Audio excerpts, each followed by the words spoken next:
Hi guys, आप सबका हमारे यूट्यूब चैनल तस्मीर कैरियर एकेडमी पे स्वागत है। गाइस, आज जो हम आपको डिटेल देने जा रहे हैं वो देने जा रहे हैं इंडियन कोस्ट गार्ड रिक्रूटमेंट 2025 के नोटिफिकेशन के बारे में। इंडियन कोस्ट गार्ड ने नाविक जनरल ड्यूटी और नाविक डोमेस्टिक ब्रांच की 300 वैकेंसीज के लिए अपना नोटिफिकेशन जारी किया है। अगर आप भी इन वैकेंसीज के लिए अप्लाई करना चाहते हैं तो गाइस ये वीडियो आपके लिए बहुत ज्यादा इंपॉर्टेंट है, क्योंकि इस वीडियो में हमने पूरा डिटेल में बताया है कि क्या मिनिमम क्वालिफिकेशन मांगी गई है, क्या आपका सिलेक्शन प्रोसेस रहेगा, लास्ट डेट अप्लाई करने की कब है और ऑनलाइन जाकर के कैसे आपको रजिस्ट्रेशन और फॉर्मेलिटीज पूरी करनी होगी। तो गाइस पूरा वीडियो देखिएगा और साथ ही साथ में हमारे इस यूट्यूब चैनल को सब्सक्राइब कर लें, लाइक करें और ज्यादा से ज्यादा शेयर करें। तो गाइस सबसे पहले बात करते हैं इनके ऑफिशियल वेबसाइट की। इनकी जो ऑफिशियल वेबसाइट है वो है www.joinindiancoastguard.cdec.in, जहां पर जाकर के आपको रजिस्ट्रेशन और फॉर्मेलिटीज पूरी करनी होगी। रिक्रूटमेंट अथॉरिटी जो रहेगी आपकी इंडियन कोस्ट गार्ड, जो कि ministry of defence government of India के अंडर में यानी कि कंट्रोल में काम करती है। पोस्ट नेम जो है आपकी रहेगी, आपकी नाविक की रहेगी जनरल ड्यूटी और नाविक डोमेस्टिक ब्रांच में जो आपकी जो है पोस्ट रहेंगी। जॉब लोकेशन सिलेक्शन होने के बाद जो है ऑल ओवर इंडिया जहां जहां के जोन है वहां उन जोन्स में जो है आपका जो है पोस्टिंग दी जाएगी। टोटल वैकेंसीज आपकी 300 वैकेंसीज रहेगी, जिसमें नाविक जनरल ड्यूटी की आपकी 260 वैकेंसीज हैं और नाविक डोमेस्टिक ब्रांच में जो आपकी 40 पोस्ट जारी की गई हैं। अप्लाई मोड की अगर बात करें तो आपका ऑनलाइन रहेगा, ऑफलाइन किसी तरह का कोई सिलेक्शन जो है कॉरेस्पॉन्डेंस नहीं किया जाएगा। रजिस्ट्रेशन इसके जो स्टार्ट होंगे वो 11 फरवरी 2025 से स्टार्ट होंगे और लास्ट डेट जो रहेगी रजिस्ट्रेशन की वो रहेगी आपकी 25 फरवरी 2025, यानी कि 11 फरवरी 2025 से लेकर के आपको 25 फरवरी 2025 के बीच में इनके ऑफिशियल पोर्टल पर जाकर के रजिस्ट्रेशन और फॉर्मेलिटीज पूरी कर लेनी होगी।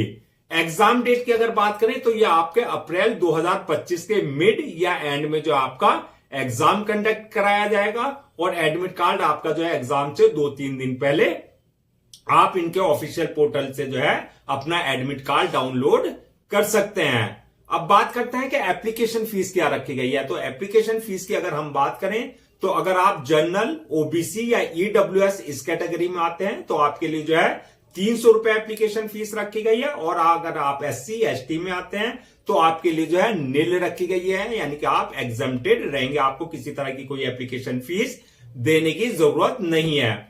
पेमेंट मोड की अगर बात करें तो आपका ऑनलाइन रहेगा। एप्लीकेशन फीस का मोड जो रहेगा पेमेंट मोड, आप at the time of registration अपने जो है debit card, credit card, net banking, UPI, IMPS या जो अदर्स ऑप्शन होंगे उनके थ्रू आप अपने जो है एप्लीकेशन फीस अपनी कैटेगरी के अकॉर्डिंग जो है आप डिपॉजिट कर सकते हैं। अब बात करते हैं एलिजिबिलिटी क्राइटेरिया क्या मांगा गया है। तो एलिजिबिलिटी क्राइटेरिया की अगर बात करें तो ये पोस्ट वाइज वरी करेगा, यानी कि अगर आप नाविक जनरल ड्यूटी की पोस्ट के लिए अप्लाई कर रहे हैं तो आप 12th class passed with mathematics और फिजिक्स सब्जेक्ट के साथ जो है फ्रॉम रिकॉग्नाइज्ड बोर्ड और इंस्टीट्यूशन से होने चाहिए, यानी कि आपने 12वीं क्लास मैथ सब्जेक्ट और फिजिक्स के साथ जो है आपने पास किया होना चाहिए। और अगर आप अप्लाई कर रहे हैं नाविक डोमेस्टिक ब्रांच की पोस्ट के लिए तो आपका जो है 10th class passed from recognised board से आपका जो है पास्ड होना चाहिए। तो आपके लिए जो है ये आपका 10th क्लास और 12th क्लास आपकी जो है दोनों पोस्ट के लिए क्वालिफिकेशन मांगी गई है। अब बात करते हैं एज लिमिट की। तो एज लिमिट की अगर बात करें तो मिनिमम 18 साल और मैक्सिमम 22 साल रखी गई है, यानी कि आपका जो है बॉर्न जो होने चाहिए आप 1 सितंबर 2003 से लेकर के और 31 अगस्त 2007 के बीच के आप बॉर्न होने चाहिए, यानी कि जन्म तिथि जो है आपकी इनके बीच में जो है होनी चाहिए। एज रिलैक्सेशन की अगर बात करें तो एज पर गवर्नमेंट रूल्स एंड रेगुलेशन जो एससी एसटी ओबीसी वगैरह को एज रिलैक्सेशन दिया जाता है वो एज पर गवर्नमेंट नॉर्म्स उनको प्रॉपर दिया जाएगा। अब नेक्स्ट बात करते हैं सिलेक्शन प्रोसेस क्या रहेगा। तो सिलेक्शन प्रोसेस की अगर बात करें तो मल्टीपल स्टेजेस रहेंगी, यानी कि सबसे पहले आपका एक ऑनलाइन रिटन एग्जामिनेशन होगा, यानी कि जो कि आपका सीबीटी कंप्यूटर बेस्ड टेस्ट होगा। ऑनलाइन रिटन एग्जामिनेशन के बाद जो है नेक्स्ट स्टेज रहेगी आपकी पेट की, यानी कि फिटनेस टेस्ट पीएफटी होगा आपका, फिजिकल फिटनेस टेस्ट में आपका रनिंग, पुशअप्स, हाइट और आपका जो है उठक बैठक, ये सारी चीजें जो है आपके स्क्वाट्स वगैरह आपका उसका टेस्ट किया जाएगा। थर्ड स्टेज जो रहेगी आपकी डॉक्यूमेंट्स वेरिफिकेशन की, यानी कि at the time of registration जो आपने अपने डॉक्यूमेंट्स अपलोड किए हैं वो सारे डॉक्यूमेंट्स आपके जो है ओरिजिनल चेक किए जाएंगे, वेरीफाई किए जाएंगे। और फोर्थ स्टेज रहेगी आपकी मेडिकल एग्जामिनेशन की, यानी कि आपने जिस पोस्ट के लिए अप्लाई किया है ये देखा जाएगा कि उसके लिए आप पूरी तरीके से फिजिकली और मेंटली फिट हैं या नहीं है। ये सारी मल्टीपल स्टेजेस आपको जो है क्लियर करनी होगी। अब बात करते हैं जो आपका ऑनलाइन रिटर्न एग्जाम होगा उसका क्या एग्जाम पैटर्न होगा, क्या सिलेबस रहेगा। तो सबसे पहले हम बात करते हैं कि अगर आप नाविक डोमेस्टिक ब्रांच के लिए अगर अप्लाई कर रहे हैं और नाविक जनरल ड्यूटी के लिए, तो इसमें 2 सेक्शन है। तो अगर आप डोमेस्टिक ब्रांच के लिए अप्लाई कर रहे हैं तो आपको सिर्फ एक सेक्शन क्लियर करना होगा, और अगर आप जनरल ड्यूटी वाले ब्रांच के उसके लिए अप्लाई कर रहे हैं नाविक के लिए, तो उसमें आपको सेक्शन 1 और सेक्शन 2 दोनों कंपलसरी जो है सेपरेटली आपको जो है क्वालिफाई करने होंगे। तो पहले बात करते हैं सेक्शन 1 की। तो सेक्शन 1 का जो एग्जाम पैटर्न होगा वो आपका ऑब्जेक्टिव टाइप यानी कि एमसीक्यू टाइप होगा, आपका मल्टीपल चॉइस क्वेश्चन होंगे। टोटल क्वेश्चन जो होंगे उसमें 60 क्वेश्चन रहेंगे जो कि आपके 60 ही मार्क्स के रहेंगे। टाइम जो दिया जाएगा उसको सॉल्व करने का 45 मिनट का दिया जाएगा, और मीडियम हिंदी और इंग्लिश दोनों मीडियम में आपके पेपर्स होंगे, और किसी तरह की कोई नेगेटिव मार्किंग इसमें नहीं रखी गई है। अब बात करते हैं आपका सिलेबस क्या रहेगा, यानी कि सेक्शन 1 का जो है सिलेबस जो रहेगा आपका, मैथमेटिक्स से आपके 20 क्वेश्चन होंगे, साइंस से 10 क्वेश्चन होंगे, इंग्लिश से आपके 15 क्वेश्चन होंगे, रीजनिंग से आपके 10 क्वेश्चन होंगे, और जीके से आपके 5 क्वेश्चन रहेंगे, जो कि आपके 10th स्टैंडर्ड के यानी कि 10वीं क्लास के स्टैंडर्ड के आपके रहेंगे। तो ये वाला पेपर जो होगा आपका सेक्शन 1 जो है ये आपका जो है डोमेस्टिक ब्रांच यानी कि नाविक डोमेस्टिक ब्रांच के लिए रहेगा। और अब बात करते हैं सेक्शन 2 का जो एग्जाम पैटर्न रहेगा। जो सेक्शन 2 यानी कि जो आपका नाविक जनरल ड्यूटी के लिए वालों को भी देना होगा, उनको सेक्शन 1 तो देना ही देना होगा, सेक्शन 2 भी उनके लिए मैंडेटरी है यानी कि कंपलसरी है पास करना। तो उसके भी ऑब्जेक्टिव टाइप क्वेश्चंस रहेंगे, उसमें भी मल्टीपल चॉइस क्वेश्चंस होंगे। उसमें जो टोटल क्वेश्चंस होंगे 50 क्वेश्चंस होंगे, जो कि 85 मार्क्स के रहेंगे। टाइम उसमें 30 मिनट का दिया जाएगा यानी कि आधे घंटे का। मीडियम हिंदी और इंग्लिश दोनों होंगे, नेगेटिव मार्किंग का प्रोविजन उसमें भी नहीं रखा गया है। अब बात करते हैं कि इसका जो सिलेबस क्या रहेगा। तो सिलेबस मैथमेटिक्स से क्वेश्चंस रहेंगे आपके 25 क्वेश्चंस, अब 25 क्वेश्चंस रहेंगे आपके फिजिक्स से, यानी कि आपका 12th के स्टैंडर्ड का यानी कि 12वीं क्लास के स्टैंडर्ड के आपके क्वेश्चंस रहेंगे। तो आपके लिए सेक्शन 1 एंड सेक्शन 2 दोनों सेपरेटली आपको क्वालिफाई करने होंगे। अब बात करते हैं सैलरी एंड अलाउंसेस की। तो सैलरी एंड अलाउंसेस की जो बेसिक पे रहेगी वो 21,700 से रहेगी, और प्लस आपका जो है आपके जो अलाउंसेस हैं या अदर्स बेनिफिट्स हैं वो एज पर गवर्नमेंट नॉर्म्स आपको जो है वो सारे अलाउंसेस और बेनिफिट्स आपको दिए जाएंगे। अब बात करते हैं कैटेगरीज वाइज जो है 300 वैकेंसीज किस हिसाब से डिवाइड की गई है। तो जनरल के लिए 116 वैकेंसीज रिजर्व रखी गई है, ओबीसी वालों के लिए 77 है, एससी वालों के लिए 47 है, एसटी वालों के लिए 31 है, और ईडब्ल्यूएस वालों के लिए 29 वैकेंसी जो है रिजर्व रखी गई है दोनों पोस्ट के लिए। और अगर आप जो है चाहे नाविक डोमेस्टिक ब्रांच के लिए अप्लाई करें चाहे नाविक जनरल ड्यूटी के लिए, ये आपकी जो है कैटेगरीज वाइज है जो है इतनी वैकेंसी जो है रिजर्व रखी गई है। अब बात करते हैं आपको जो है अप्लाई करने से पहले क्या क्या डॉक्यूमेंट्स आपको रेडी रखने हैं। तो आपके जितने भी एकेडमिक सर्टिफिकेट्स हैं वो सारे आपको 10th की जो है 10th वालों के लिए, 12th वालों की जो क्राइटेरिया मांगा गया है 12th की मार्कशीट सर्टिफिकेट सारे जो है स्कैन कॉपी करा करके रखने हैं। इसके अलावा आपको जो है बर्थ सर्टिफिकेट यानी कि 10th की मार्कशीट में अगर आपका डेट ऑफ बर्थ मेंशन नहीं है तो आपके पास जो है बर्थ सर्टिफिकेट कंसर्न अथॉरिटी से आपके पास होना चाहिए। इसके अलावा जो आपका डोमिसाइल सर्टिफिकेट, डिसेबिलिटी सर्टिफिकेट और इनकम सर्टिफिकेट अगर आप ईडब्ल्यूएस का किसी तरह का कोई रिजर्वेशन ले रहे हैं।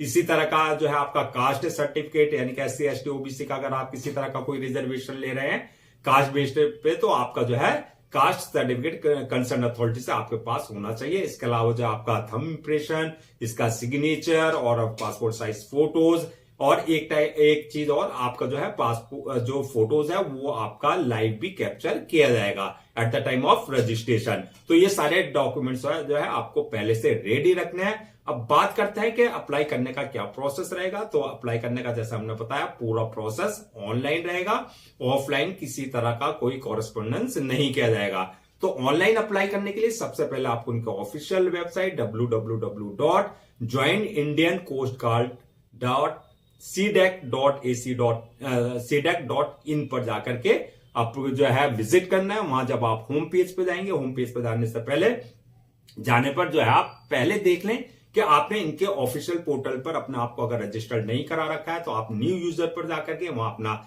पर्सनल डिटेल्स और वैलिड ईमेल आईडी और मोबाइल नंबर से जो है अपने आप को रजिस्टर करा लें। यानी कि वहां से आपको जो है यूजर नेम और पासवर्ड आपके जनरेट होंगे जो कि आपके क्रेडेंशियल होंगे। अगर आपने ऑलरेडी करा रखा है इनके पोर्टल पर अपने आप को रजिस्टर्ड तो आपके पास जो ऑलरेडी यूजर नेम पासवर्ड यानी कि क्रेडेंशियल है उससे लॉग इन करना है। लॉग इन करने के बाद फॉर्म आएगा, फॉर्म को आपको पूरा फिल करना है। वहां सारी आपकी जो है पूरी डिटेल्स A to Z आपको फिल करनी है। फिल करने के बाद जो है आपके पास जो है फिर नेक्स्ट ऑप्शन आएगा अपलोड योर डॉक्यूमेंट्स का। सारे डॉक्यूमेंट्स आपको जो है अपने अपलोड करने हैं, एकेडमिक भी और जो आपके passport size photo, signature, thumb impression, जो भी वहां रिक्वायर्ड डॉक्यूमेंट्स हैं वो सारे डॉक्यूमेंट्स आपको जो है उनके प्रेस्क्राइब फॉर्मेट यानी कि जो एक डायमेंशन है उसके अकॉर्डिंग आपको सारे जो है डॉक्यूमेंट्स अपलोड करना है। उसके बाद जो है डॉक्यूमेंट्स अपलोड करने के बाद नेक्स्ट ऑप्शन आएगा आपका पेमेंट का, यानी कि आपको जो है अपनी एप्लीकेशन फीस अपनी कैटेगरी के अकॉर्डिंग जो है पूरा पेमेंट करना है। जो एग्जाम्प्टेड है उनको किसी तरह का कोई पेमेंट करने की जरूरत नहीं है, वो स्किप कर देंगे उस ऑप्शन को। उसके बाद जो है नेक्स्ट ऑप्शन आएगा आपको जो है पेमेंट के बाद जो है सबमिशन का। फॉर्म को सबमिट करने से पहले जो है एक बार पूरे फॉर्म को आप रिव्यू कर लें यानी कि चेक कर लें जो आपने डिटेल्स फिल करी है उसमें किसी तरह की कोई मिस्टेक, स्पेलिंग वगैरह तो नहीं किया है। अगर किया है तो उसे वहीं आप करेक्शन कर सकते हैं और रिव्यू करने के बाद जो है फॉर्म को आप उसे सबमिट कर दें और सबमिट करने के बाद जब उसकी 1 या 2 कॉपी जो है आप जरूर प्रिंट आउट ले लें for your future reference, so that आपके पास जो है एक हार्ड कॉपी के रूप में जो है एक ऑफिशियल रिकॉर्ड आपके पास हो जाएगा। तो गाइज ये थी आपका इंडियन कोस्ट गार्ड रिक्रूटमेंट 2025 के नोटिफिकेशन की डिटेल्स। आई होप आपके सारे डाउट्स क्लियर हो गए होंगे। अगर अब भी आपको किसी तरह का कोई डाउट है या आपकी कोई क्वेरी है या आपका कोई डाउट है तो आप जो है हमसे कमेंट सेक्शन में पूछ सकते हैं, हम उसका रिप्लाई जरूर देंगे। गाइज मैं एक बार फिर से आपको जो है इनकी रजिस्ट्रेशन डेट और लास्ट डेट अप्लाई करने की क्या है वो रिमाइंड करा देता हूं सो दैट आप उसे नोट डाउन कर लें। रजिस्ट्रेशन जो स्टार्ट होंगे 11 फरवरी 2025 से स्टार्ट होंगे और लास्ट डेट जो है अप्लाई करने की यानी कि रजिस्ट्रेशन की 25 फरवरी 2025। तो 25 फरवरी 2025 से पहले पहले आपको उनके ऑफिशियल पोर्टल www.joinindiancoastguard.cdac.in पर जाकर के रजिस्ट्रेशन और फॉर्मेलिटीज पूरी कर लें। गाइस हम आपके लिए जितने भी गवर्नमेंट जॉब्स हैं या गवर्नमेंट एग्जाम्स हैं उससे रिलेटेड पूरा अपडेट्स लेकर के आते हैं। इसके साथ साथ जो आपके लिए प्रॉपर कैरियर गाइडेंस पे वीडियोस लेकर के आते हैं।